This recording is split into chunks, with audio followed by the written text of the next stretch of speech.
Assalamualaikum warahmatullahi wabarakatuh. Waalaikumsalam warahmatullahi wabarakatuh. Alhamdulillah, selamat siang kepada kita semua. Sepertinya pemateri kita sudah bergabung, Ibu Maria Aribeni, di kesempatan siang ini. Saya harapkan kepada semua rekan-rekan mahasiswa untuk mengaktifkan kameranya agar informasi sesama kita bisa tersampaikan begitu. Nah, dalam kesempatan ini saya jelaskan Ibu Maria Aribeni, ini adalah program pertukaran mahasiswa. Kebetulan saya sebagai dosen pembimbing dari Universitas Islam Riau. Nah, jadi Universitas Islam Riau beserta seluruh kampus yang ada di Indonesia dalam program Dikti menyelenggarakan pertukaran mahasiswa. Nah, oleh sebab kondisi pandemi COVID ini, maka pertukaran mahasiswa ini dilakukan secara daring. Nah, mahasiswa Universitas Islam Riau menerima sebanyak 220 orang mahasiswa dari berbagai daerah di Indonesia.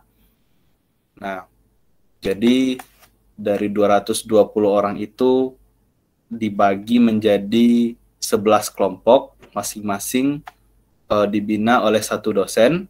Nah, masing-masing dosen membimbing 20 orang mahasiswa. Nah, kemarin rencananya mahasiswa ini akan diberangkatkan ke Riau, didatangkan ke Riau. Cuman atas keputusan rektor bahwa belum ada kuliah luring di Universitas Islam Riau, makanya rekan-rekan mahasiswa ini belum bisa hadir di Riau. Padahal semua akomodasinya, dana bulanannya, semuanya sudah disiapkan oleh Dikti, dan itu sudah ada di Universitas Islam Riau, tapi kondisi tidak memungkinkan untuk itu. Nah, itu mungkin pembuka dari saya, Ibu Maria Aribeni, tentang modul ini. Nah, jadi dalam program ini ada kami menyelenggarakan ada 4 jenis modul, ada kebinekaan, ada inspirasi. Nah, sekarang kita itu di inspirasi, makanya kami mendatangkan Ibu Maria Aribeni sebagai pembicara, menggali inspirasi dari ketokohan Ibu Maria Aribeni ini tentang bagaimana proses penyelenggaraan pemilu yang ada di Kabupaten Kampar, seperti itu. Nah, biasanya mahasiswa ini saya suguhkan dengan wisata-wisata yang ada di Riau, kuliner-kuliner yang ada di Riau, seperti itu ya. Memang seharusnya modulnya seperti itu, tapi hari ini kulinernya diganti dengan kuliner online, jadi mereka hanya melihat saja begitu. Nah, jadi itu dari saya. Mungkin selanjutnya saya berikan kesempatan kepada Ibu Maria Aribeni memberikan pemaparannya dan juga sesi tanya jawab nantinya setelah materi yang diberikan oleh Ibu. Nah, kepada Ibu kami persilakan. Oke, terima kasih Pak Abdul. Sebelumnya, apakah suara saya sudah jelas? Sudah, Ibu. Oke, baik. Terima kasih. Kemudian Pak Abdul nanti bantu share screen atau gimana? Bisa, Ibu. Boleh, oke, siap. Bismillahirrahmanirrahim. Assalamualaikum warahmatullahi wabarakatuh. Waalaikumsalam warahmatullahi wabarakatuh. Oke, baik, terima kasih. Yang saya hormati Bapak Muhammad Khairul Abdul, STMT, selaku dosen pembimbing dan moderator pada acara kita pada siang hari ini. Kemudian yang saya banggakan adik-adik mahasiswa ya semester 5 dan 6 yang hadir pada acara siang hari ini dalam agenda program pertukaran mahasiswa Nusantara tahun 2021. Nah, sedikit saya ceritakan kronologi ya. Bapak Abdul mengabari bahwa ternyata ada program pertukaran mahasiswa Nusantara tahun 2021 yang ditaja oleh Universitas Islam Riau, dan beliau memilih karena ini terkait penyelenggaraan pemilu, tentu hubungannya ke Komisi Pemilihan Umum dan yang berada mungkin ya, yang berada di KPU Kabupaten Kota dan Kampar. Kalau ini Kabupaten Kampar, Provinsi Riau. Nah, untuk itu sebelumnya perkenalan dulu ya, karena memang tak kenal maka tak sayang. Untuk tema keanekaragaman budaya, ras, suku, dan agama dalam penyelenggaraan pemilu, saya ambil materi peran strategis perempuan ya, karena memang ini adalah isu yang sangat krusial pada saat ini, bahwa sudahkah kehadiran perempuan itu terpenuhi, yang menyatakan di angka 30% gitu ya.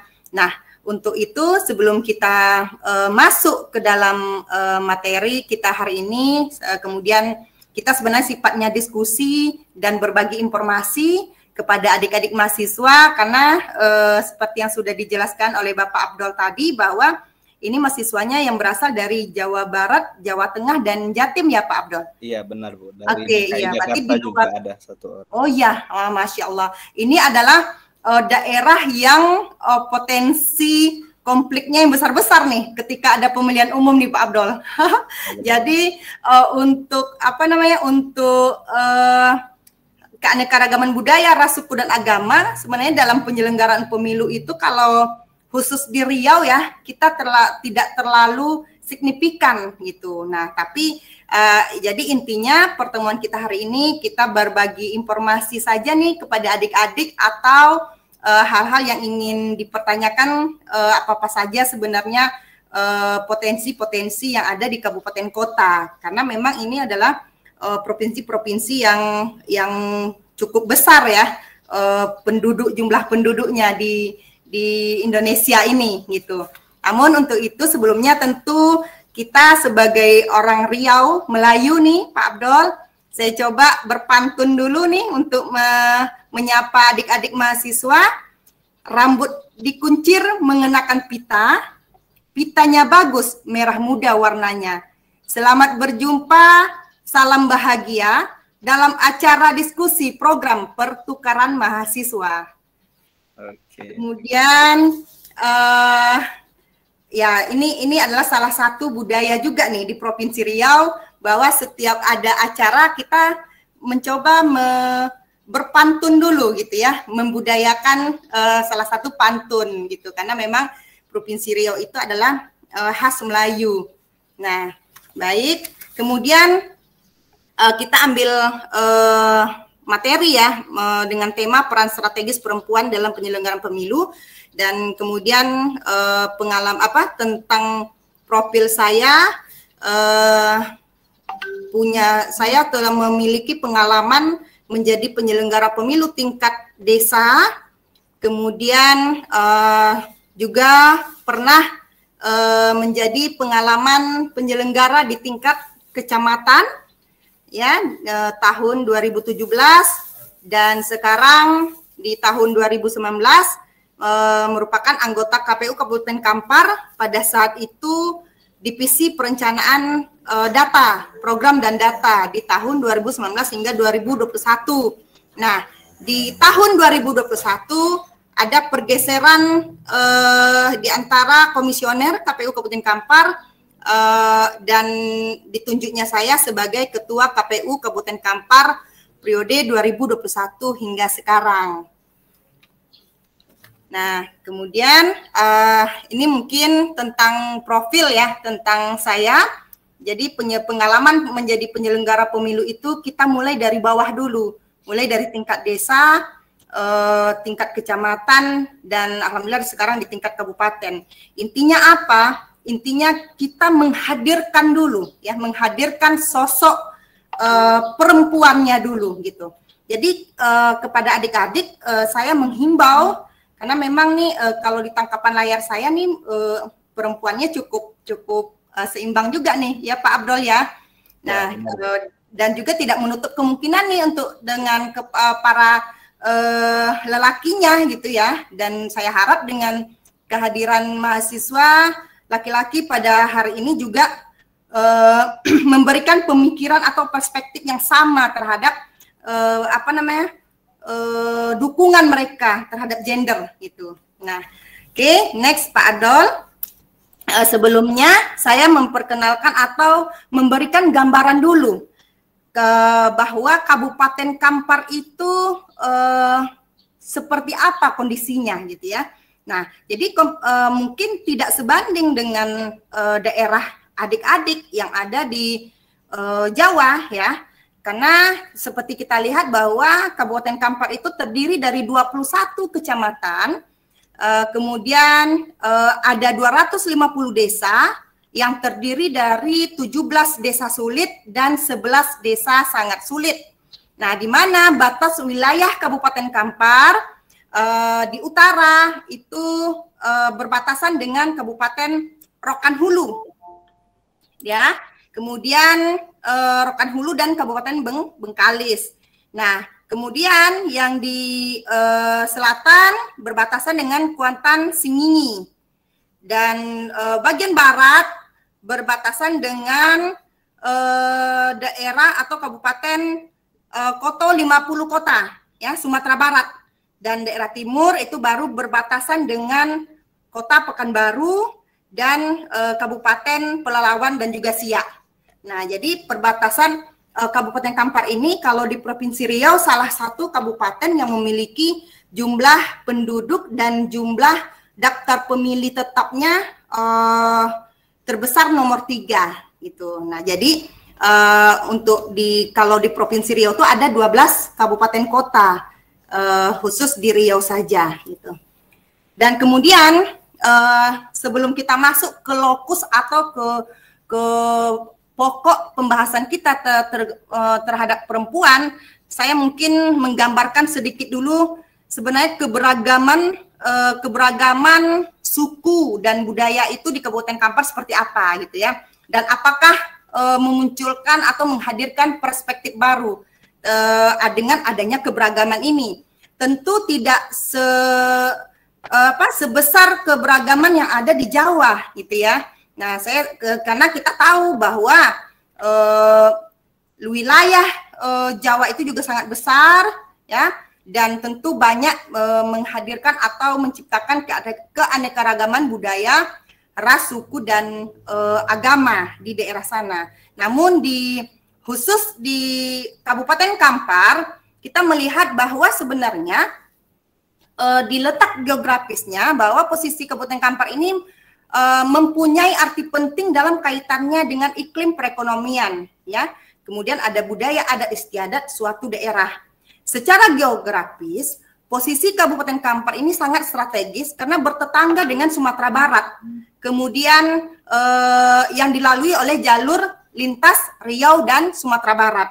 Nah, dengan adanya kekayaan kultur di Kabupaten Kampar tidak lepas dari pengaruh kebudayaan daerah tetangga yang terletak di sekitarnya. Pengaruh budaya ini lambat laun memasuki proses asimilasi dan sebagai hasilnya Kampar juga kaya akan budaya yang beragam dengan khas. Salah satunya nanti ada yang sudah disebutkan oleh Pak Abdul tadi, yang khas baik itu makanan gitu ya, dan bagaimana nanti bahwa budaya di Kabupaten Kampar itu kita juga punya candi ya, candi Muara Takus yang sampai saat ini berada di Kecamatan 13 Koto Kampar. Nah, jadi ini jika pertemuan tatap muka ini dilakukan gitu ya, tetapi sayang kita masih pertemuannya masih melalui link Zoom ya, masih di dunia maya. Akhirnya pertemuannya hanya memberikan gambaran kepada adik-adik mahasiswa tentang bagaimana sih keberagaman dan keberagaman budaya, ras, suku dan agama di Provinsi Riau, khususnya Kabupaten Kampar. Oke, next. Kemudian penduduknya yaitu bertutur dalam bahasa Kampar, ya kan?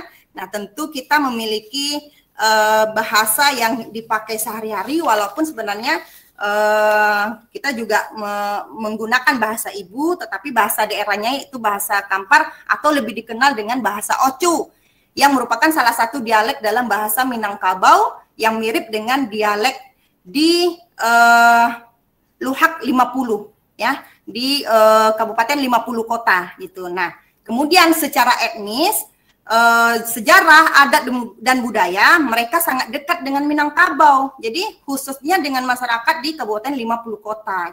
Maksudnya apa? Nanti kita lihat bahwa budaya yang melekat itu adalah budaya Minangkabau, di mana sistem keturunannya itu mengikuti keturunan ibu. Nah, jadi ada sistem matrilineal namanya, gitu ya. Nah, jadi masyarakat Kampar sama halnya dengan masyarakat Minang, menggunakan sistem matrilineal sebagai salah satu aspek utama dalam mendefinisikan identitasnya. Nah, adat dan budaya mereka menempatkan pihak perempuan bertindak sebagai pewaris harta pusaka dan kekerabatan. Garis keturunan dirujuk kepada ibu, sedangkan ayah merupakan disebut oleh masyarakat dengan nama Sumondo atau ipar, ya, atau ipar, dan diperlakukan sebagai tamu dalam keluarga. Nah, jadi misalkan suku gitu ya, suku, jika ibunya bersukukan nanti Domo, maka anaknya otomatis mengikuti suku ibunya. Nah, seperti itu untuk di Kampar. Nah, kemudian bagaimana keberagaman suku di Kabupaten Kampar? Nah, kita lihat walaupun induknya tetap Melayu, ya, mungkin teman-teman atau adik-adik mahasiswa menggambarkan bahwa oh ya, Provinsi Riau itu lebih mendekat ke Melayu gitu ya. Tetapi Melayu dibagi-bagi lagi. Keturunan Melayu itu seperti apa gitu ya? Suku Melayu itu apa-apa saja? Ada bagian-bagiannya, yaitu yang pertama untuk di Kampar kita ada suku Domo namanya, ya, suku Domo. Kemudian ada suku Melayu, Melayunya ada juga. Kemudian ada Piliang, ada Mandeliang, ada Putopang, ada Caniago, ada Kampai, dan ada Bendang. Nah, inilah suku-suku yang berada di Kabupaten Kampar. Nah, jadi ini gambaran besar atau gambaran umum terhadap lebih khususnya di Kabupaten Kampar, ya, baik letak strategisnya, kemudian suku apa yang dipakai, kemudian sistem keturunannya adalah menggunakan sistem keturunan ibu. Berarti kan lebih mendekat ke daerah tetangga Sumatera Barat. Sumatera Barat juga dominan dengan mengikuti keturunan ibu, gitu ya. Nah, kemudian next kita masuk ke lokusnya sekarang, karena memang Komisi Pemilihan Umum adalah komisi pemilihan umum yang vertikal, di mana KPU yang berada di kabupaten kota itu adalah lembaga yang vertikal yang mengikuti aturan daerahannya itu satu pintu gitu ya. Nah, walaupun kita berada di daerah, namun semua teknis dan juknis yang dilakukan itu berkesinambungan dan langsung dari KPU RI. Nah, walaupun kita berada di KPU atau walaupun kita berada di kabupaten kota. Nah, jadi intinya apa? Kita tidak ada pengaruhnya terhadap pemerintahan daerah. Ya, kita tidak ada intervensi dari pemerintahan daerah. Nah, walaupun anggaran tetap berada di anggaran APBN. Beda dengan pemilihan ya atau pilkada, pemilihan kepala daerah. Itu nanti akan berkomunikasi atau berkoordinasi dengan pemerintahan daerah. Nah, sekarang kita coba membuka dengan perempuan dan budaya patriarkinya, gitu ya. Nah, kita melihat bahwa sebenarnya perempuan itu sudah ditempatkan pada posisi subordinat atau inferior terhadap laki-laki dan tidak diikutkan dalam pembentukan peranata sosial. Nah, ini adalah yang kita rasakan ya, yang kita rasakan selama ini gitu.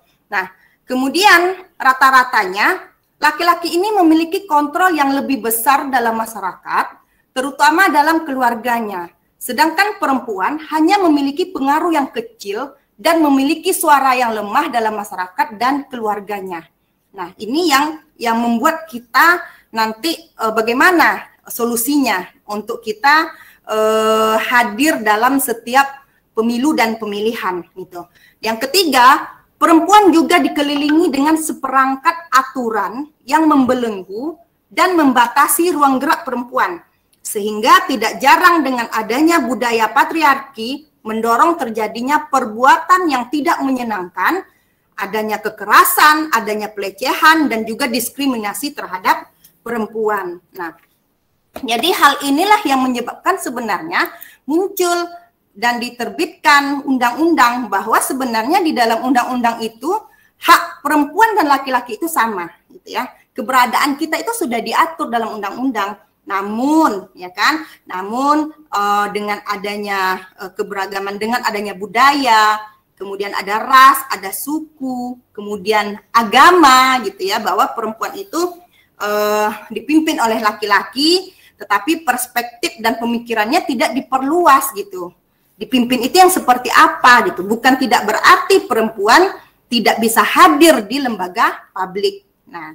Nah, kemudian kita lihat lagi, apa sih sebenarnya dilema peran perempuan ini gitu. Sementara di dalam undang-undang Dasar 1945 pasal 27 dinyatakan bahwa tidak terdapat perbedaan atau diskriminasi antara laki-laki ataupun perempuan.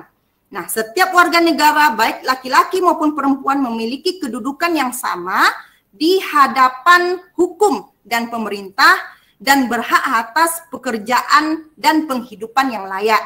Nah, kita sudah kuat sebenarnya. Undang-Undang Dasar sudah menguatkan kehadiran perempuan itu diperlakukan seperti apa gitu. Nah, kemudian secara yuridis dalam tataran internasional maupun nasional, instrumen hukum dan peraturan perundang-undangan Indonesia mengakui tentang adanya prinsip persamaan hak antara laki-laki dan perempuan.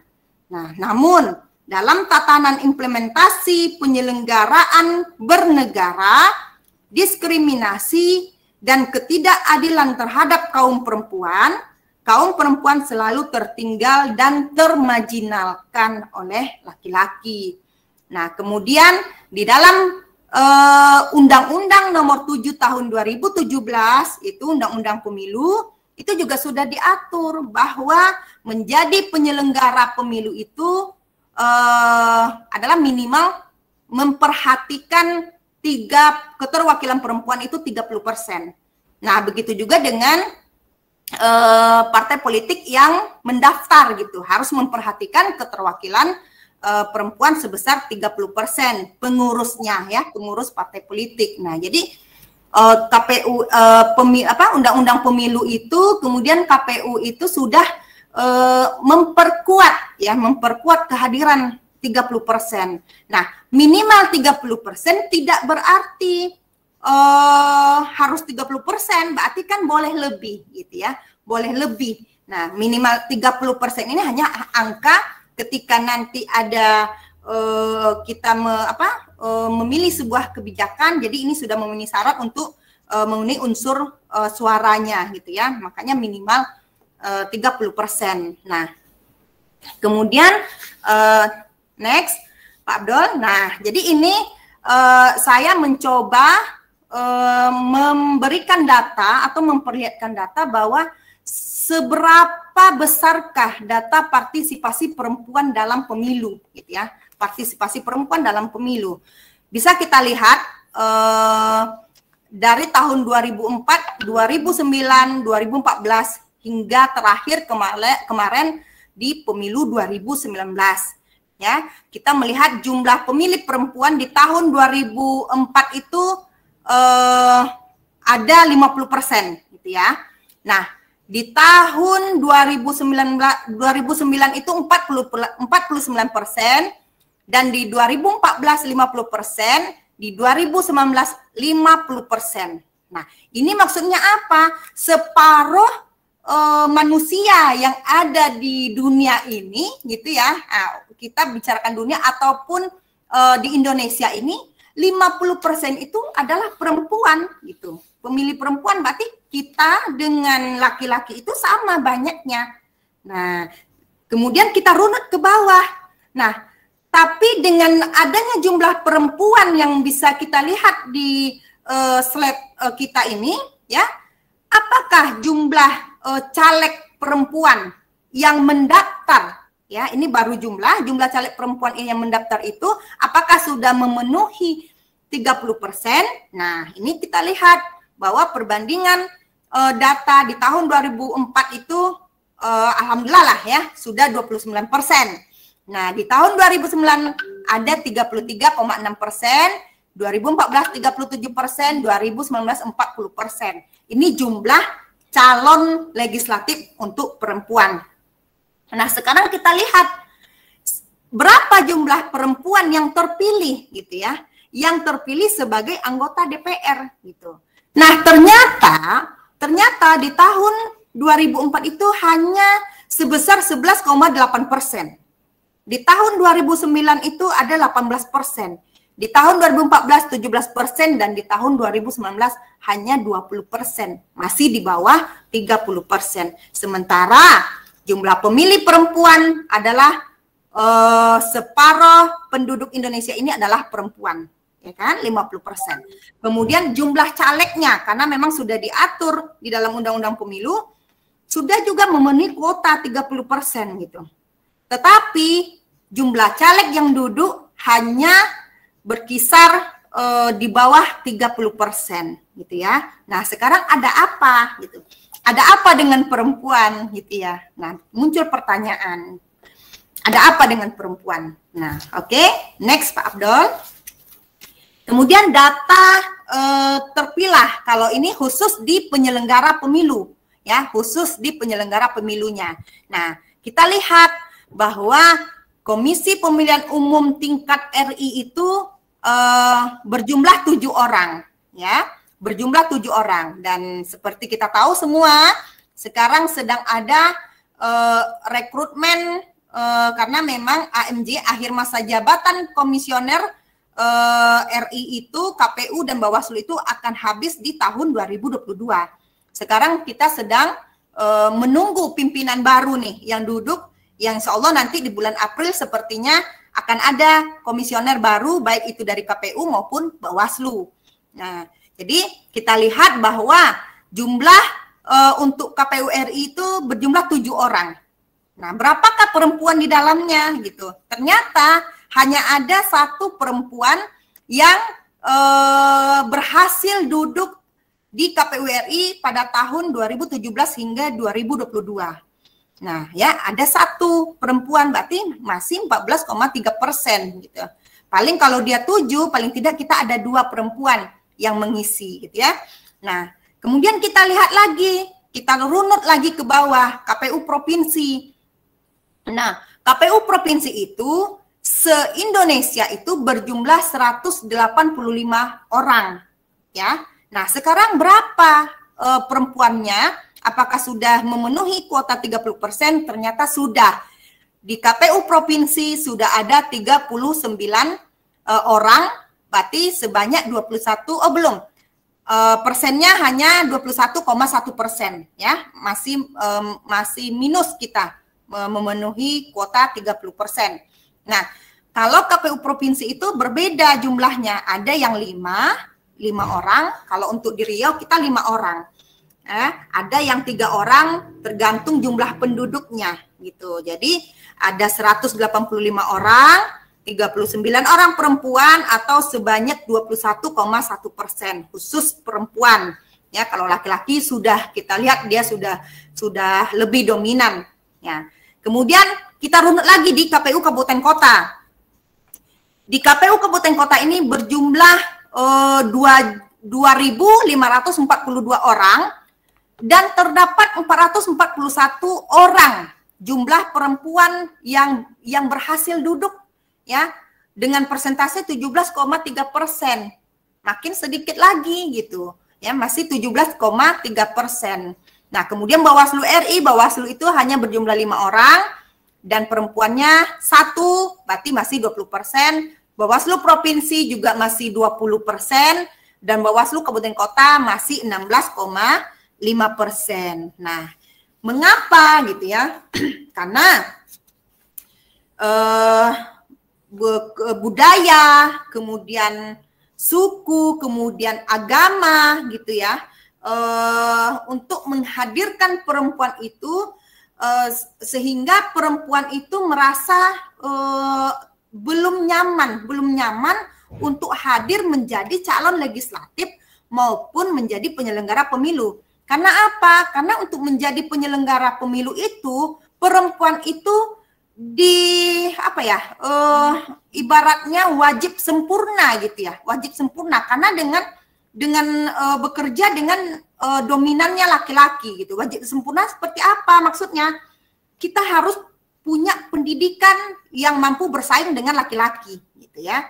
Perempuan menjadi penyelenggara pemilu ataupun calon legislatif, kita dituntut harus bisa tampil di depan publik gitu, ya kan? Harus memiliki background berorganisasi gitu. Untuk tampil di depan publik itu tidak mudah ya. Nah, pengalaman-pengalaman ini kita dapat sebagaimana banyaknya atau besarnya pengalaman kita dengan berorganisasi gitu. Jadi adik-adik jangan hanya terfokus dengan kuliah saja gitu ya.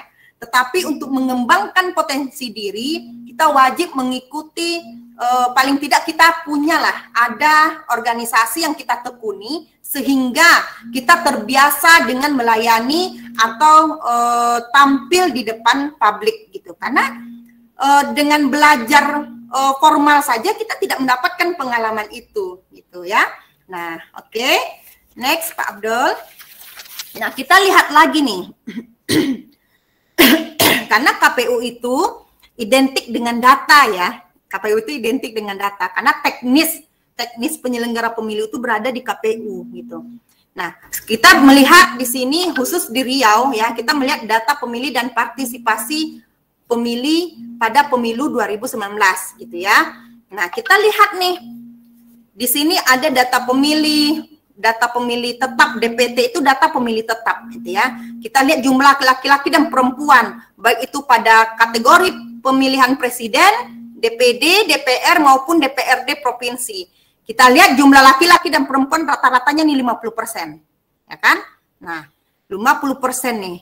Laki-laki dan perempuan itu rata-rata seimbang kita lihat. Ya. Nah, kemudian pengguna hak pilih ya, yang pengguna hak pilih. Kita lihat nih, jumlah laki-laki dan perempuannya juga seimbang, sebanyak 50% gitu. Nah, kemudian tingkat partisipasi laki-laki dan perempuan, kita lihat juga bahwa sebanyak nih sama persentasenya sama besarnya dengan laki-laki gitu. Malahan lebih tinggi ya, lebih besar lah 2 angka, 3 angka perempuan untuk menggunakan hak pilihnya ke TPS gitu ya. Jadi intinya apa gitu? Perempuan itu sebenarnya orang yang konsisten terhadap terhadap pilihannya gitu ya, menggunakan haknya, dia konsisten gitu. Tetapi belum tentu perempuan memilih perempuan. Nah, disinilah kenapa gitu ya, di sini yang menjadikan kita belum bisa memenuhi kuota 30% gitu. Oke, next Pak Abdul. Ini kita next saja karena ini per kabupaten kota ya. Kita membicarakan secara next. Kita masuk ke nilai inklusivitas. Oke.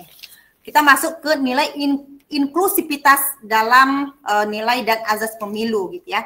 Dan prinsip ini yaitu prinsip untuk menyertakan pihak lain dalam suatu proses atau bagian dalam keikutsertaan dalam pemilu dan semua tahapan. Nah, jadi nilai inklusivitas ini adalah kita melibatkan kelembagaan yang lain gitu ya, baik dari tingkat KPU RI hingga tingkat KPU Kabupaten Kota.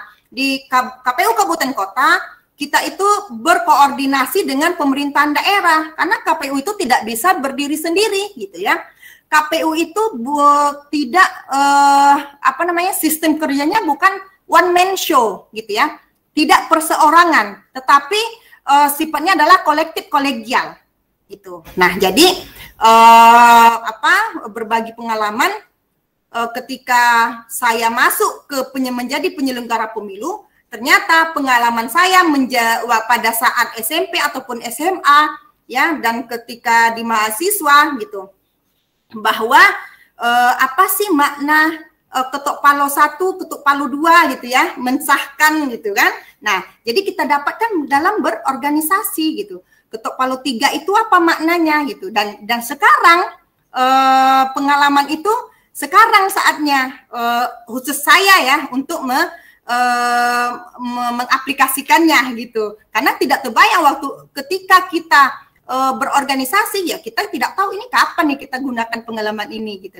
Nah, ternyata hari ini di penyelenggaraan pemilu, karena memang pleno adalah keputusan paling tertinggi di lembaga ini, maka mau tidak mau kita selalu mengadakan rapat pleno ya. Rapat pleno itu yaitu mencari suara terbanyak gitu ya dalam membuat sebuah keputusan ataupun kebijakan. Beda dengan instansi lain. Instansi lain ada kepala dinasnya, di mana kebijakannya adalah langsung ya sudah langsung gitu, ya kan, hanya satu arah. Tetapi kalau di KPU tidak, walaupun misalkan saya hari ini adalah ketua, tetapi ketua akan memanggil anggotanya gitu ya, komisioner lainnya, karena komisioner lain itu adalah merupakan ketua juga gitu. Namun di antara berlima pimpinan ini ada satu orang yang ditunjuk menjadi ketua untuk tugasnya untuk berkoordinasi ke lembaga-lembaga lainnya. Namun keputusan tetap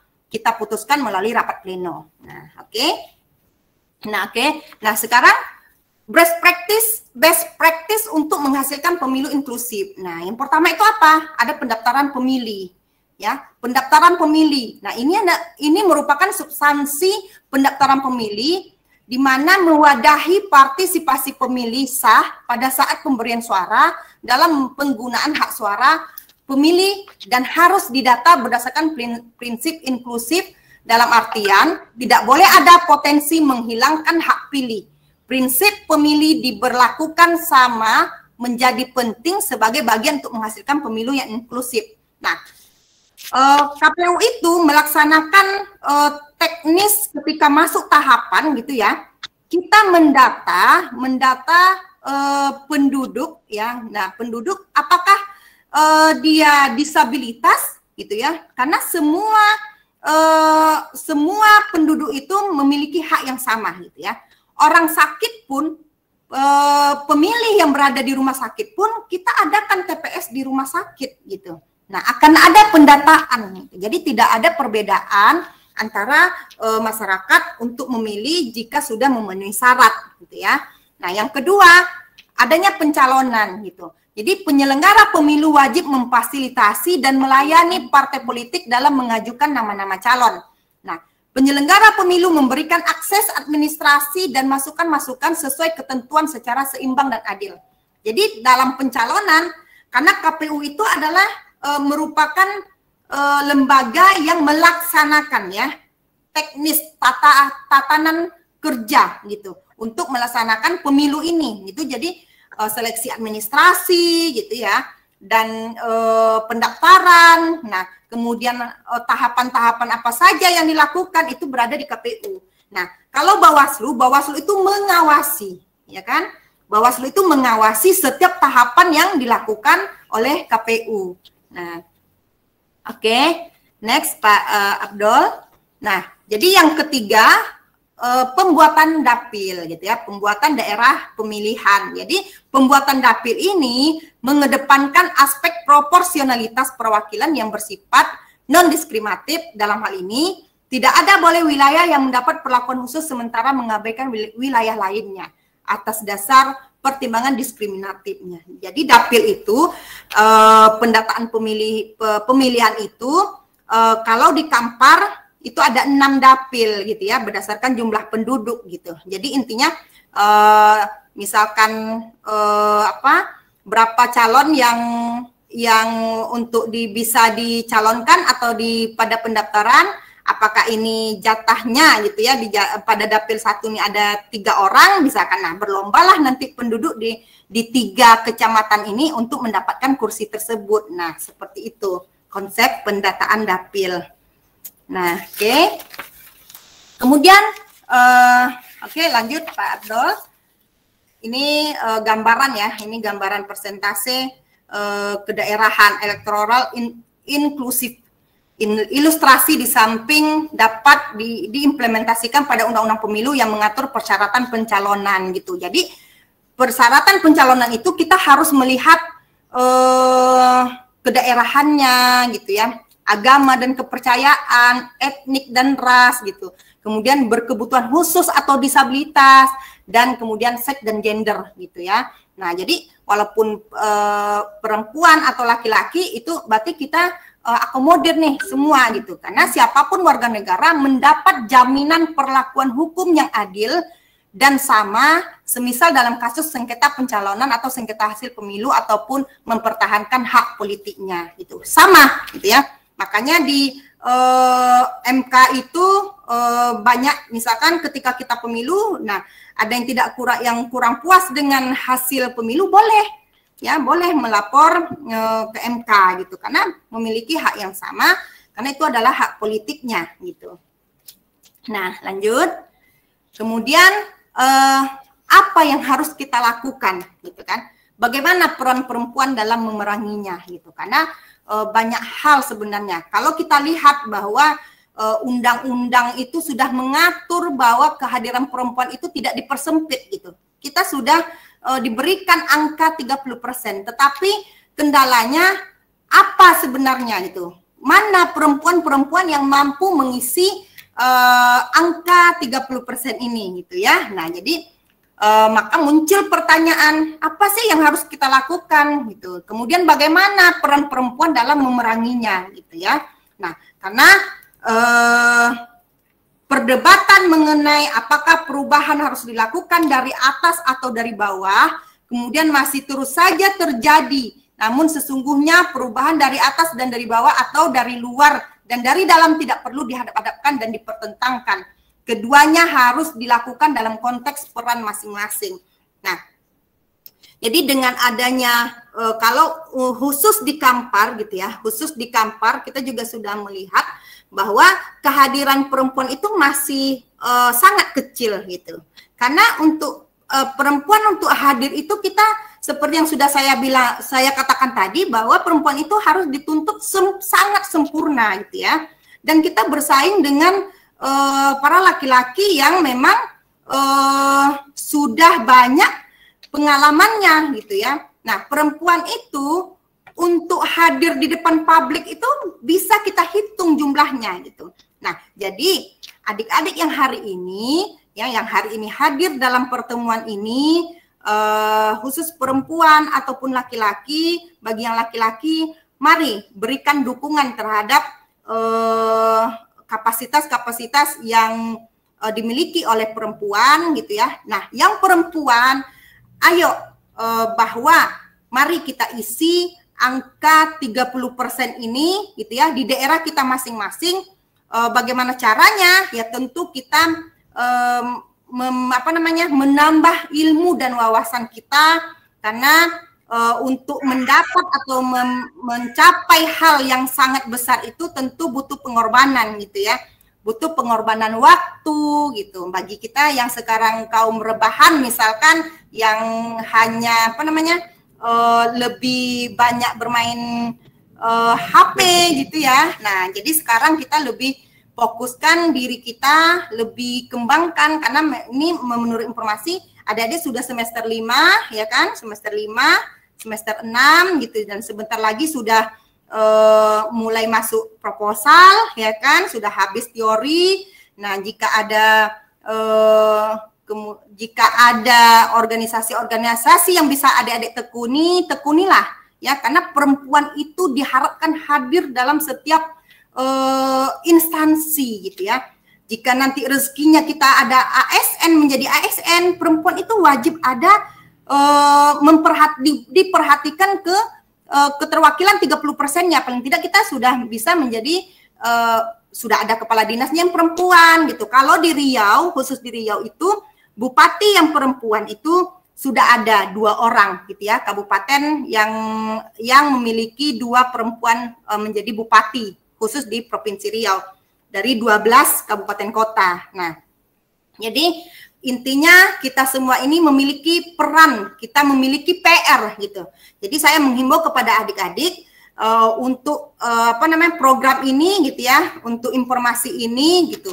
Karena saya juga menghimbau nih, sebenarnya kalau dalam pemilu dan pemilihan itu budaya yang pasti ada itu adalah money politik gitu. Dan ini tidak bisa kita hindari gitu ya, selalu ada gitu. Dan kita tidak bisa menutup mata dengan adanya hal seperti ini. Nah, jadi peran adik-adik mahasiswa pada saat ini dengan menambahnya wawasan kita terhadap keilmuan kita terhadap pemilu dan pemilihan, tentu sekarang mulailah untuk sama-sama menjadi pengawasan di tingkat pemilu dan pemilihan di provinsinya atau di daerahnya masing-masing. Karena untuk pemilu dan pemilihan di tahun 2024 itu ini adalah pemilu yang sangat besar, yang di tahun 2019 kemarin penyelenggaranya cukup besar, banyak yang meninggal gitu ya, dan kami menginginkan andillah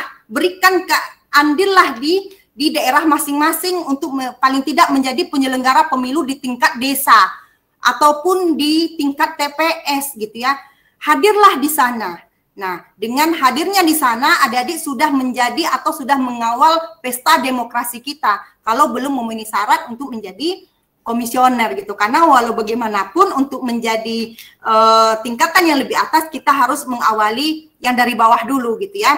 Nanti akan di tahun 2024 itu ada pemilu dan pemilihan gitu. Ada pemilu 5 surat suara, kemudian di tahun yang sama ada pemilihan atau pemilihan kepala daerah ya, baik itu gubernurnya ataupun bupatinya. Nah, kalau masih dalam undang-undang kita masih merujuk ke undang-undang yang lama karena memang tidak ada revisi, berarti kita sudah positif bahwa pemilu itu kita dilaksanakan di awal tahun dan pemilihan itu di akhir tahun. Berarti serentak, artinya serentak itu di tahun yang sama pada tahun 2024. Nah, jadi kemudian apalagi yang harus kita lakukan gitu ya? Perlu ada lebih banyak lagi sesi berbagi pengalaman dan pengetahuan dalam bentuk yang bisa digunakan dalam konteks pembuatan hukum dan kebijakan.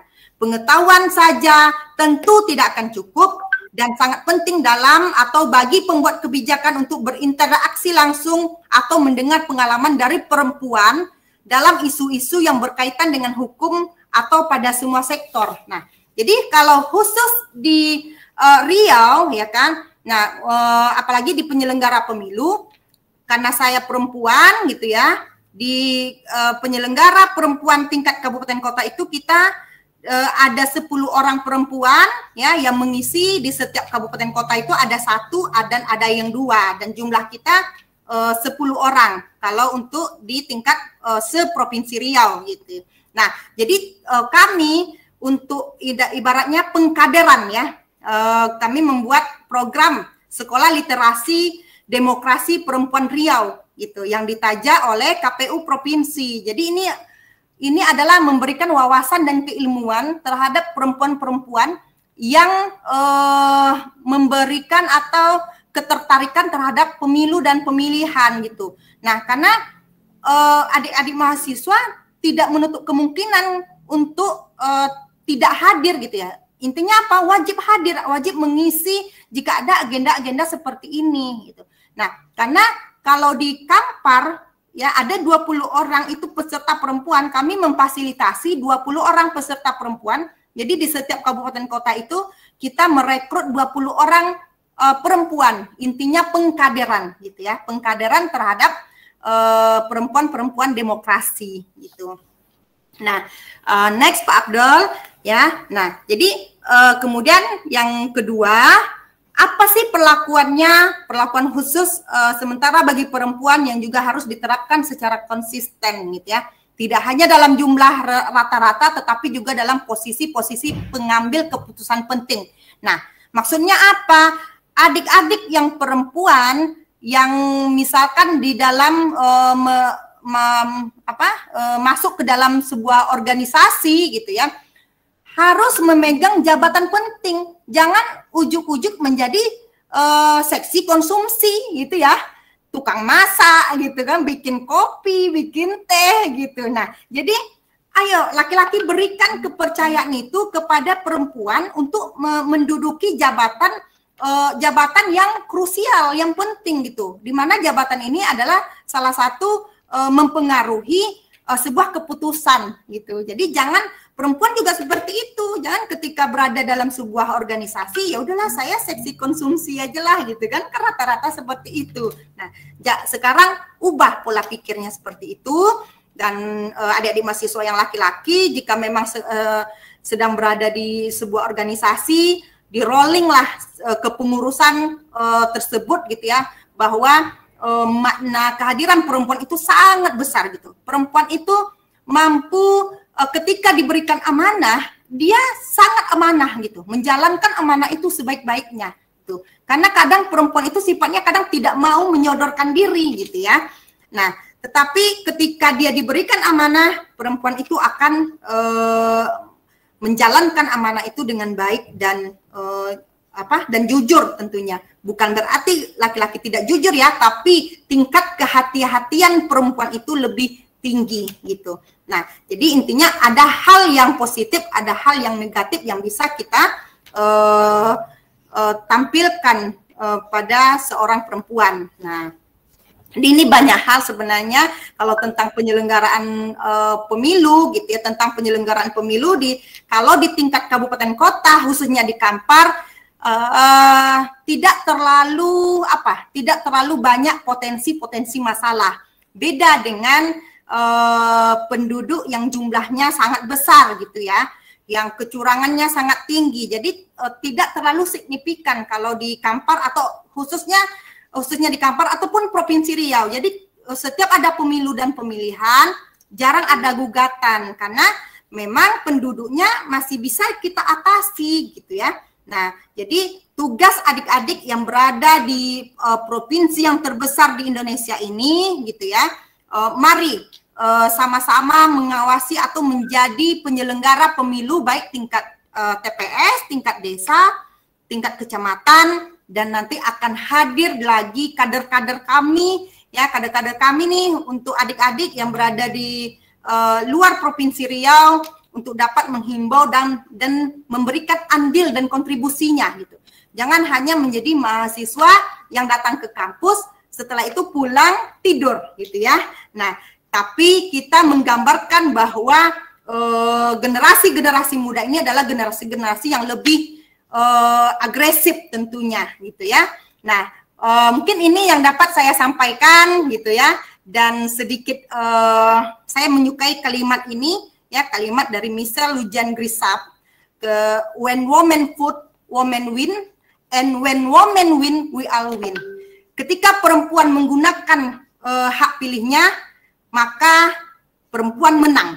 Dan ketika perempuan itu menang, kita semua menang. Bukan hanya perempuan saja menang, semuanya menang gitu. Nah, jadi ini Pak Abdul yang ingin saya sampaikan, dan semoga apa yang sudah kita paparkan atau saya berikan informasi ini menjadikan hal-hal yang kepada adik-adik mahasiswa untuk lebih termotivasi, paling tidak menjadi penyelenggara pemilu di daerahnya masing-masing. Akhirul kalam, wabillahi taufik wal hidayah. Assalamualaikum warahmatullahi wabarakatuh. Waalaikumsalam warahmatullahi wabarakatuh. Luar biasa ini materi dari Ibu Maria Aribeni. Aduh, belum kita dapatkan pemateri yang seluar biasa ini, saya pikir ya. Oke, pemaparan tentang penyelenggaraan pemilu dan bagaimana peranan perempuan juga telah diulas oleh Ibu Maria Aribeni. Nah, di sana kita bisa lihat bagaimana peranan perempuan dalam dunia penyelenggaraan pemilu. Nah, karena kebetulan Ibu Maria Aribeni ini juga pimpinan atau ketua komisioner KPU. Nah, artinya dia saya lihat sangat getol berbicara bagaimana peranan perempuan di sana pastinya ya. Oke, saya beri kesempatan kepada mahasiswa untuk bertanya kepada ibunya. Kita sharing saja di sini, Ibu, jadi santai. Mungkin persilakan. Silakan. Saya Pak mau bertanya. Oke, silakan Vina. Ya, Assalamualaikum warahmatullahi wabarakatuh. Waalaikumsalam warahmatullahi wabarakatuh. Perkenalkan, nama saya Vina Laliatul Fadilah. Saya dari Universitas PGRI Ronggolawe Tuban, Jawa Timur. Di sini saya ingin bertanya, yang pertama, bagaimana cara pengkaderan itu sendiri jika perempuan itu bersikap acuh tak acuh gitu. Terus yang kedua, bagaimana cara kita sebagai mahasiswa kan agen perubahan ya. Nah, itu bagaimana sih caranya agar sesama perempuan itu tidak saling mendiskriminasi gitu. Baik, itu saja Pak. Terima kasih.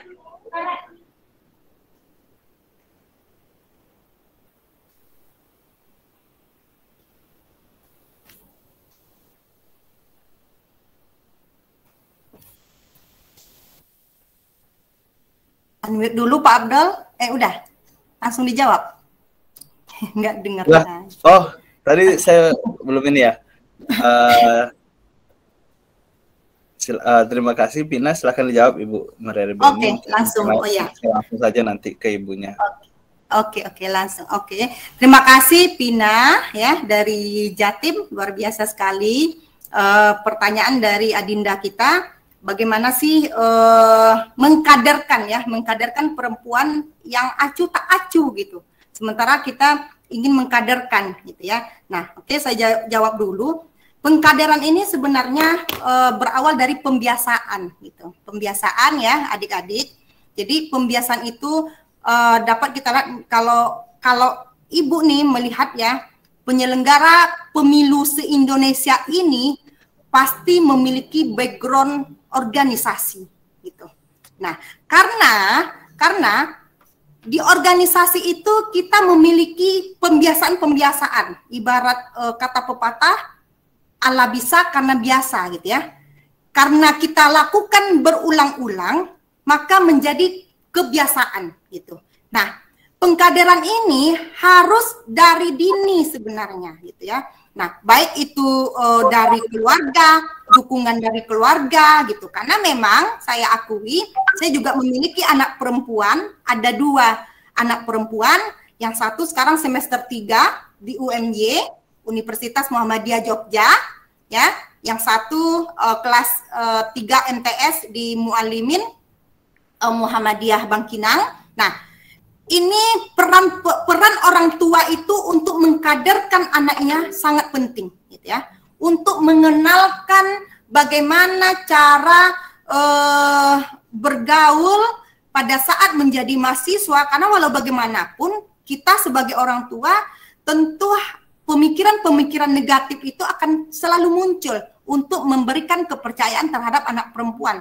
Karena perempuan ini ibaratnya tidak mudah untuk membesarkan anak perempuan gitu ya, beda dengan anak laki-laki. Nah, jadi pengkaderan ini terhadap orang yang acuh tidak acuh itu sebenarnya diawali dengan keluarga gitu.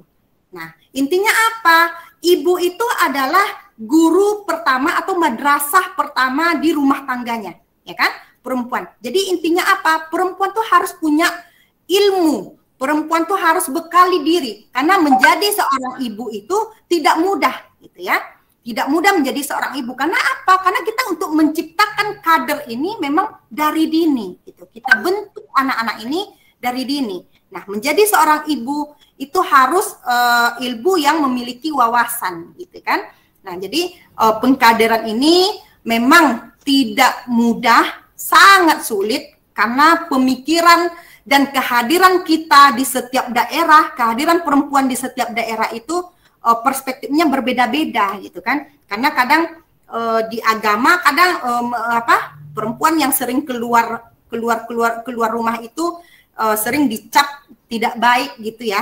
Tetapi kita kembalikan ke diri kita ya, kita kembalikan ke diri kita bahwa perspektif atau pemikiran yang diberikan oleh orang-orang yang tidak memiliki pemikiran yang luas terhadap kalam Allah ini gitu ya, bahwa walau bagaimanapun laki-laki itu adalah pemimpin perempuan, ar-rijalu kaumun nisa, kaum ala nisa ya kan. Nah, ini menjelaskan bahwa bukan berarti laki-laki itu mengekang perempuan, tidak gitu. Nah, jadi perspektif dan wawasan untuk mengkaderkan orang yang acuh tidak acuh itu terhadap untuk hadirnya perempuan itu dilakukan lebih awal, lebih dini gitu ya. Karena adik-adik yang hari ini 20 orang yang hadir dalam Zoom ini ada perempuan dan nanti akan menjadi sarjana gitu ya. Tentu ujung-ujungnya akan ke dapur, sumur dan kasur gitu ya. Tetapi dengan statement ini kita harus menjadi orang yang ke dapur, ke sumur, kasur yang berwawasan gitu ya, yang memiliki wawasan gitu. Yang karena pengkaderan itu sangat sangat penting untuk kita lakukan, karena kebutuhan perempuan, kebijakan yang diputuskan oleh pemerintah itu harus ada perempuan yang duduk di parlemen. Karena tidak semua laki-laki memikirkan harga minyak berapa, harga telur berapa gitu ya. Dan keputusan pemerintah itu berada di parlemen gitu, menjadi anggota dewan misalkan ya. Nah, kapan kebutuhan perempuan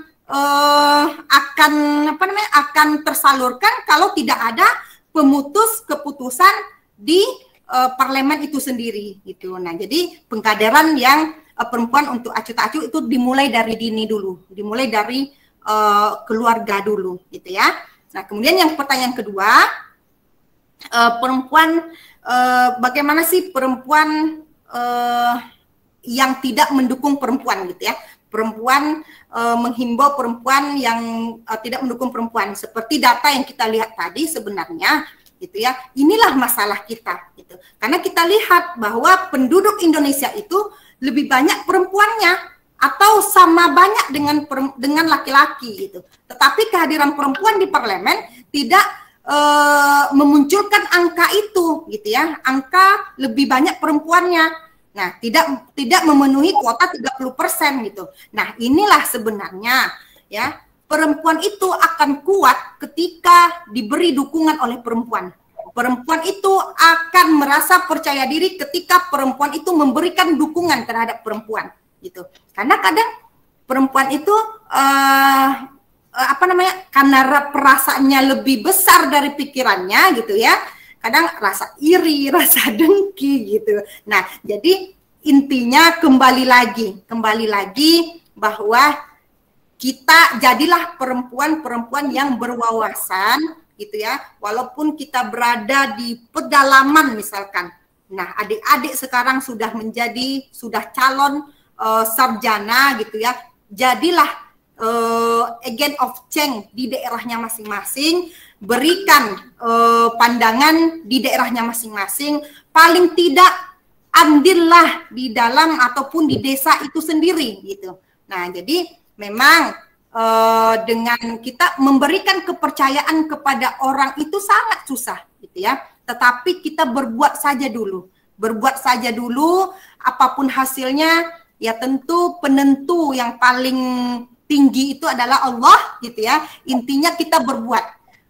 Dengan ibu sekarang ya, ibu juga tidak pernah memimpikan menjadi pemimpin di kabupaten kota gitu ya.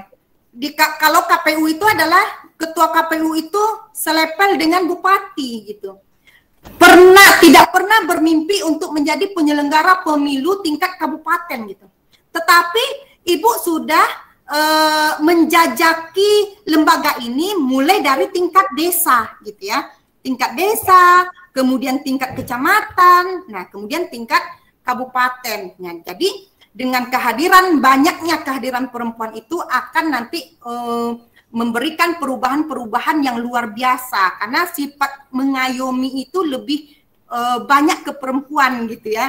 Dan untuk melobi itu pasti perempuan yang dibutuhkan gitu. Nah, jadi ini Adik Pina mungkin pengalaman Ibu ya, bahwa pengkaderan terhadap perempuan yang acuh tidak acuh itu kita mulai dulu dari keluarga. Kemudian ketika sekarang Ibu sudah berada di kabupaten kota, Ibu membuat program karena Ibu adalah orang yang salah satu orang pengambil keputusan. Nah, ketika hadirnya perempuan yang sudah menjadi pengambil keputusan, kita punya wawasan kemudian membuat sebuah program gitu. Nah, ini adalah jalan keluar untuk membuat pengkaderan terhadap perempuan-perempuan yang acuh dan tak acuh tadi. Nah, begitu Pina jawaban dari Ibu. Baik Ibu, terima kasih. Ya, sama-sama. Ada pertanyaan lain lagi dari mahasiswa yang lain? Oke, silakan Arianti. Langsung saja ke Ibunya. Ibu dan Bapak, mohon izin perkenalkan, saya Arianti Putri Firdaus dari Universitas Pendidikan Indonesia. Ibu, sebelumnya izin tanya, tadi Ibu sudah menyebutkan bahwa 30% kuota perempuan harus dipenuhi dalam sebuah parpol apabila parpol tersebut ingin maju ke dalam parlemen. Nah, masih banyak parpol-parpol yang pada saat ingin maju ke parlemen, tapi anggota perempuannya masih kurang dari 30% yang harus dipenuhinya. Nah, akhirnya masih banyak parpol yang kalang kabut untuk mencari anggota perempuannya hanya untuk memenuhi persyaratan 30% tersebut, Bu. Nah, sehingga sosok perempuan yang diangkut dan dianggotakan oleh parpol tersebut tidak bisa tidak bisa memaksimalkan dirinya dalam anggota parpol tersebut. Nah, menurut Ibu terkait kasus tersebut, bagaimana tanggapan Ibu dan juga bagaimana menyikapi hal-hal tersebut? Terima kasih. Oke, terima kasih Arianti dari Universitas Pendidikan Indonesia ya. Oke, ya baik. Jadi kuota 30% pemenuhan terhadap partai politik ya. Nah, kemudian bahwasanya kehadiran perempuan itu di partai politik hanya untuk memenuhi syarat gitu. Ketika ada mulai masuk tahapan pencalonan ya, tahapan pencalonan atau verifikasi faktual kalau di tahapan KPU. Nah, ini akan partai politik ini akan mencari nih perempuan-perempuan untuk dijadikan pengurus ataupun dicalonkan gitu ya, dicalonkan supaya bisa diluluskan di partai politiknya di KPU ketika verifikasi faktual, karena kan wajib nih harus ada nih pengurus partai politik yang mewakili keterwakilan perempuan. Nah, sekarang komitmen partai politik terhadap kehadiran perempuan itu wajib kita pertanyakan gitu ya, wajib kita pertanyakan. Jadi saya juga menghimbau kepada partai politik yang ada di kabupaten kota gitu ya, bahwa perempuan-perempuan yang dihadirkan dalam kepengurusan partai politik itu bukan hanya perempuan-perempuan yang dicomot, yang kadang perempuan ini tidak tahu dia menjadi anggota partai. Nah, jadi pengalaman di Kampar untuk menjadi penyelenggara pemilu itu harus bersih dari partai politik. Nah, ternyata ketika dimasukkan dalam aplikasi SIPOL, ya, Sistem Informasi Partai Politik, muncullah nama ibu ini gitu. Nah, otomatis dia tidak bisa menjadi penyelenggara pemilu gitu ya. Karena ketika dia di SK-kan oleh partai politik, otomatis kita menunggu 5 tahun dulu untuk bersih dari partai politik. Nah, sekarang sebenarnya komitmen partai politik untuk memunculkan kadar perempuannya, apakah ketika dia dipilih untuk menjadi calon partai politik tersebut adalah perempuan yang berkualitas atau tidak gitu ya. Karena kita kan memilih perempuan ini ketika nomor urut 1 misalkan ya, partai A ada di perempuannya ada di nomor urut 3 gitu. Tetapi perempuan yang dihadirkan pada pencalonan tersebut adalah perempuan yang tidak mampu beradaptasi dengan masyarakat, bagaimana masyarakat memilih gitu. Nah, jadi intinya apa? Kita melihat, kita tahu partai politik ini yang duduk, partai politik yang duduk itu kan dianggarkan oleh pemerintah, ya kan? Ada anggarannya oleh pemerintah kepada partai politik. Dan kita berharap ya, adik-adik nih sebagai mahasiswa gitu ya, ataupun nanti berminat menjadi pengurus partai politik gitu. Anggaran ini jadikanlah anggaran untuk mensosialisasikan kepada perempuan-perempuan gitu ya. Nah, karena kalau KPU tidak bisa masuk ke ranah perempuan gitu, ke ranah politik ya.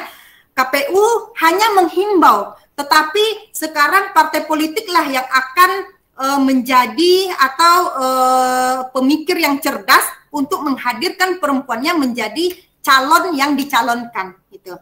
Jadi kalau menurut pandangan Ibu sebagai penyelenggara pemilu, partai politik harus memiliki program terhadap pengkaderan, salah satunya mengkaderkan perempuan yang berwawasan, kemudian yang juga memenuhi syarat yang patut dipilih oleh masyarakat. Seperti itu, Adinda Ariyanti. Menurut pandangan Ibu, ini atas partai politik nantinya. Adik mahasiswa lah yang nanti akan memberikan, jika nanti menjadi pengurus di partai politik, himbaulah partai politiknya gitu ya, untuk anggaran yang diberikan oleh pemerintah itu untuk lebih maksimalkan penggunaannya. Nah, seperti itu. Oke. Hari Beni. Apakah Ibu masih ada waktu untuk berdiskusi? Oh iya, masih ada pertanyaan Pak Abdul? Oke, saya lemparkan dulu, Ibu. Ada pertanyaan? Siti Fatimah?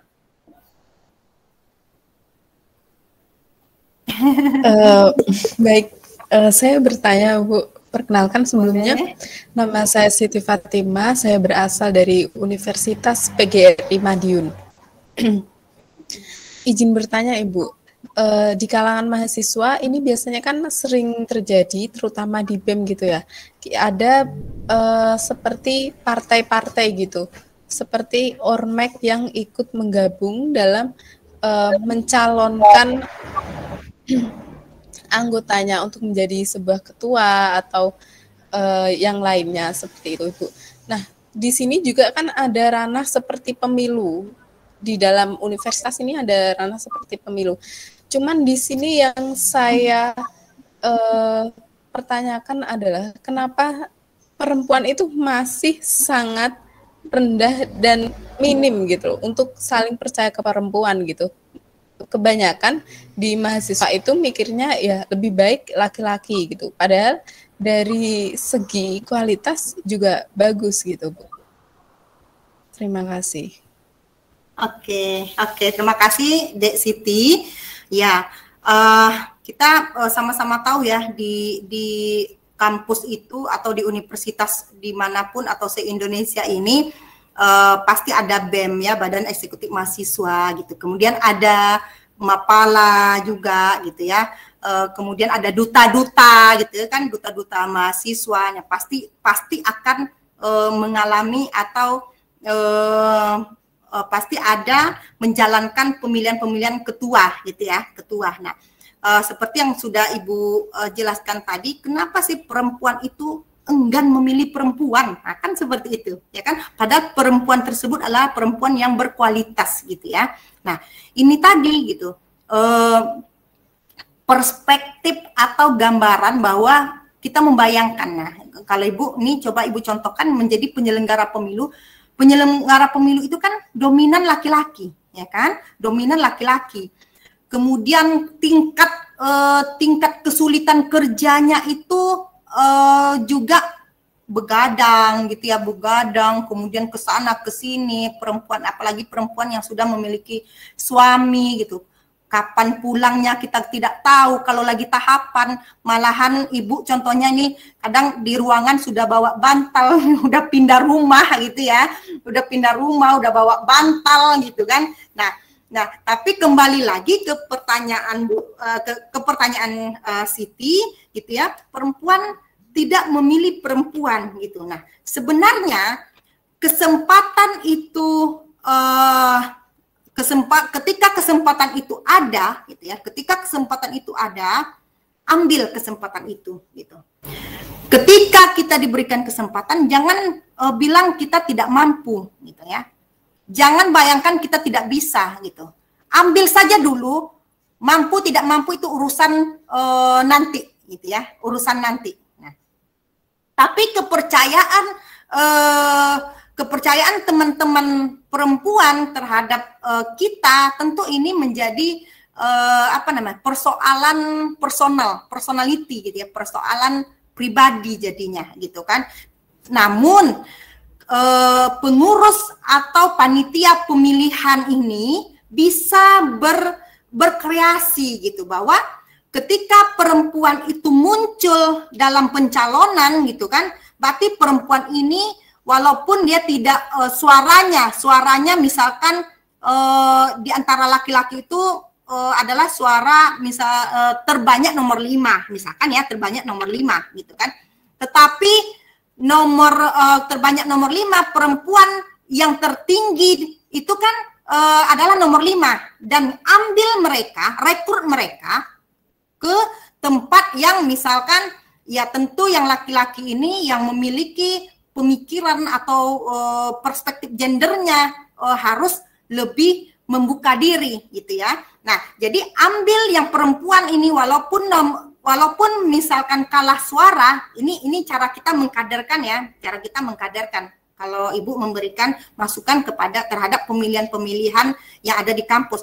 Suara terbanyak nomor 5 tapi dia adalah perempuan satu-satunya. Berapa yang dibutuhkan untuk mengisi misalkan sekretaris? Sekretaris kan bisa perempuan gitu ya. Bendahara bisa perempuan gitu. Nah, berarti kita membutuhkan 2 perempuan karena ini adalah merupakan salah satu pengambil keputusan gitu ya. Nah, divisi atau bagian yang cukup krusial, cukup penting dalam pengambilan keputusan gitu. Jadi walaupun dia nomor urut 5 tapi dia adalah perempuan satu-satunya yang di nomor 5 gitu. Nah, ambil itu gitu. Nah, jadi pemahaman ini Dek Siti diberikan kepada pengurus atau panitia pada saat pencalonan BEM, karena kan teknis persidangannya kan kita nanti yang bikin gitu ya.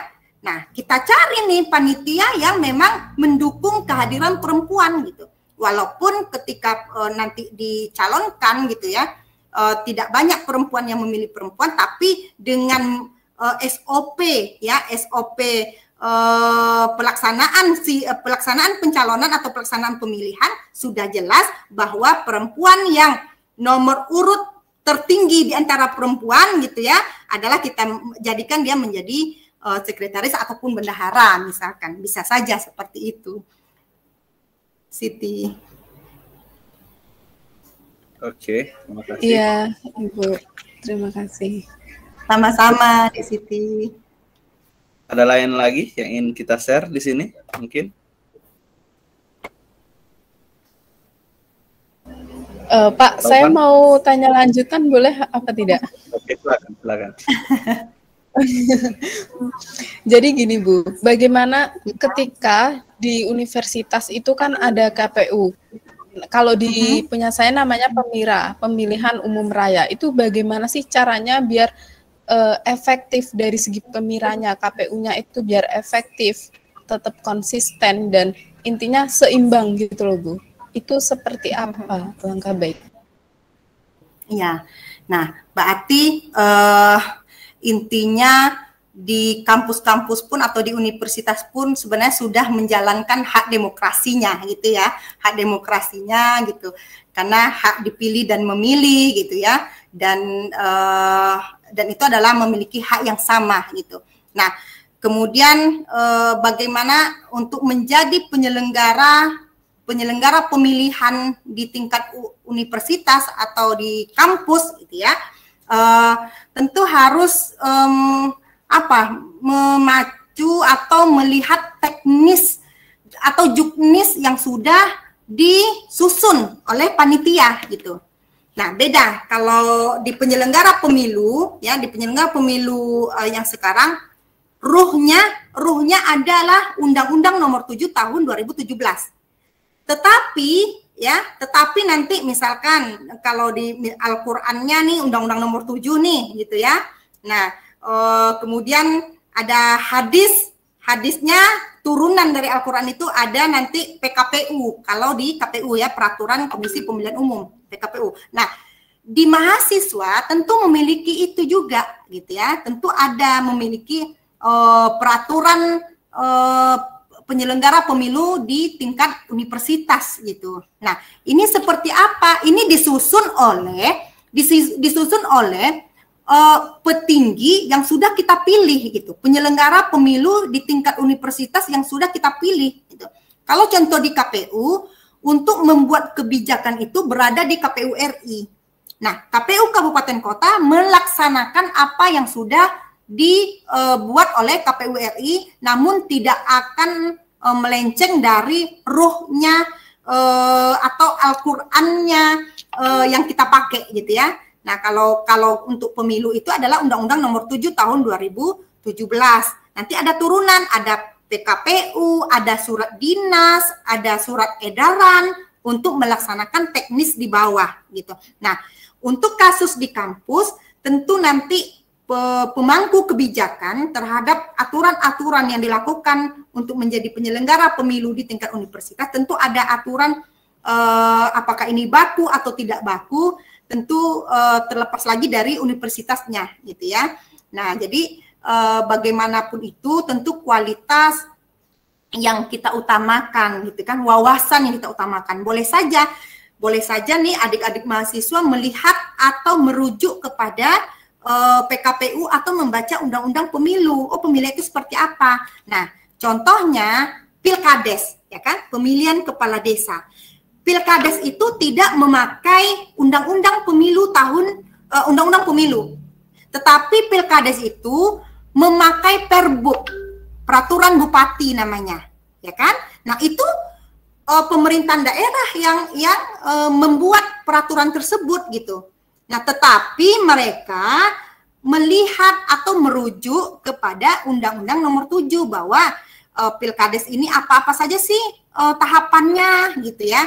Nah, namun tidak ada andil KPU di dalamnya gitu. Jadi itu Ibu contohkan ke pemilihan kepala desa. Dia tidak memakai Undang-Undang Nomor 7 tapi bisa memberikan mencari gambaran kepada Undang-Undang Nomor 7 ataupun peraturan KPU yang untuk pelaksanaan teknis ke bawahnya. Nah, seperti itu, Siti.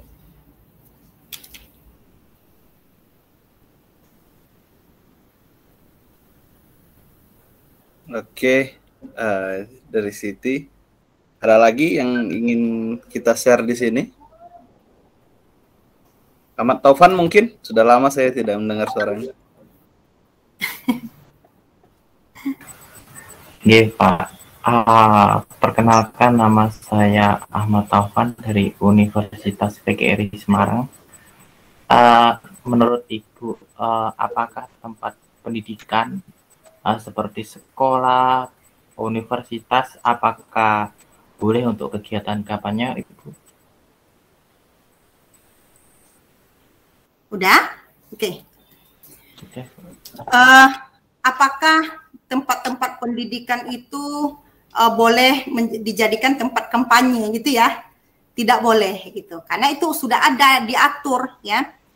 Tempat kampanye itu tidak boleh di lembaga-lembaga pemerintah. Ya, kemudian di masjid-masjid juga tidak boleh mengkampanyekan. Nah, kampanye itu sudah diatur, nanti ada Juknis atau PKPU-nya diatur di dalam undang-undang juga diatur kita berkampanye itu di mana saja diperbolehkan gitu. Nah, tapi kalau untuk kita masuk ke sekolah, kita masuk ke universitas itu tidak boleh kita lakukan kampanye gitu. Nah, jadi kampanye ini hanya boleh nanti ada diatur di ruang terbuka gitu ya, di ruang terbuka, kemudian tempatnya di mana-mana saja itu diatur di KPU kabupaten kota gitu. Jadi titik-titiknya kita yang atur. Nah, jadi untuk tempat ibadah tidak boleh, ya kan? Apalagi tempat pendidikan juga tidak boleh. Tapi beda kampanye dengan sosialisasi gitu ya. Kalau sosialisasi boleh. Sosialisasi itu KPU juga go to kampus, KPU juga sosialisasi ke lembaga-lembaga pendidikan. Begitu Dek Ahmad Taufan. Artinya sudah ada aturan terkait ya Ibu ya? Ya. Oke, sekarang sudah jam 15.20. Kayaknya sudah kita molor 20 menit. Apakah ada yang ingin tanyakan lagi mungkin untuk pertanyaan terakhir? Kalau tidak mungkin saya cukupkan saja Bu. Mungkin cukup sekian diskusi kita siang ini. Semoga materi yang sudah Ibu Maria Rebeni berikan bisa menginspirasi rekan-rekan mahasiswa, pertukaran mahasiswa ini untuk bergerak lagi dalam dunia penyelenggaraan pemilu, karena ya memang sudah usianya juga bisa aktif di sana ya Bu ya. Iya. Sudah mahasiswa dan sudah cukup umur untuk itu, begitu. Sudah memenuhi syarat nih Pak Abdul. Syarat ya Bu ya. Iya. Nah, seperti itu. Jadi fungsi kontrol kita juga dibutuhkan dalam dunia pemilu ini, seperti itu. Mungkin last statement mungkin Ibu. Oke, last statement ya. Kepada adik-adik ya, sekarang sudah memasuki semester 5 ya, sebentar lagi sudah mulai mencari judul untuk proposal gitu. Dan apapun Anda nantinya tetaplah menjadi orang yang rendah hati gitu ya. Dimulai dari yang kecil-kecil dulu untuk menjadi besar, jangan langsung menjadi besar gitu ya. Nah, jadi menurut pengalaman Ibu gitu, walaupun sekarang sudah berada di tingkat kabupaten kota, namun teman-teman kita yang di bawah, karena kita tidak akan terlepas dari orang-orang sekitar kita, karena kita manusia itu adalah makhluk sosial, dan tetap junjung tinggi khusus perempuan, martabat perempuan, jadilah perempuan-perempuan yang dibanggakan, dan jadilah kader-kader yang menjadi penerus bangsa dan memperbaiki bangsa ini ke depannya. Demikian Pak Abdul. Oke, terima kasih Bu Maria Rebeni. Semoga bermanfaat dan mungkin di lain waktu kita bisa bertemu lagi, atau kalau mahasiswanya ke sini udah nggak mungkin lagi kali ya. Saya tutup saja sesi kita siang ini. Billahi taufiq wal hidayah. Assalamualaikum warahmatullahi wabarakatuh. Waalaikumsalam warahmatullahi wabarakatuh. Waalaikumsalam. Terima kasih semuanya. Salam kenal dari Kampar. Iya Ibu, salam kenal.